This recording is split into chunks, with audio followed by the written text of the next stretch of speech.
A powerful man suddenly grabs a woman. She begs to be released, but the man continues to attack her brutally. By the time the police arrive, the woman is already lifeless.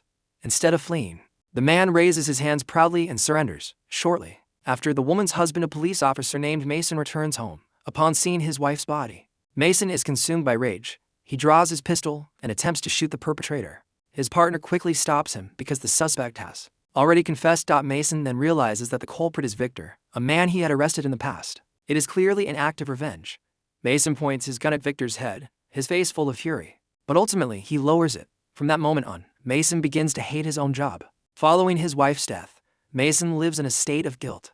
One day, he loads his pistol, informs his partner of his intentions, and heads to Victor's headquarters to shoot his henchmen. Other police officers arrive shortly after. Mason says nothing. He simply kneels and surrenders. Mason is eventually thrown into prison, and by chance, Victor is being held in the same place. Upon seeing Mason, Victor immediately takes his food and threatens him. However, he makes a huge mistake by underestimating Mason's resolve.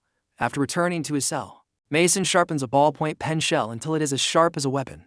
With that weapon, he launches a surprise attack on Victor's men. A fierce fight ensues, ending in Mason's victory because he is clearly better prepared.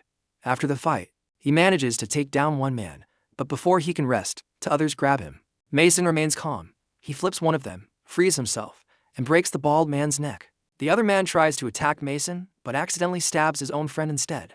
Mason grabs a nearby cable, parries the attack, ties the man up, and drags him to the roof without killing him instantly. He then throws the man toward the guards below, killing two of them instantly. The other inmates take advantage of the chaos to seize the guards' weapons, triggering a massive riot. In the midst of the mayhem, Mason finally comes face to face with Victor. Because Victor is stronger, Mason struggles and is beaten brutally as he falls to the ground. Victor takes a pistol and mocks Mason while pointing it at him. However, Mason suddenly pulls out his homemade weapon and slashes Victor's neck.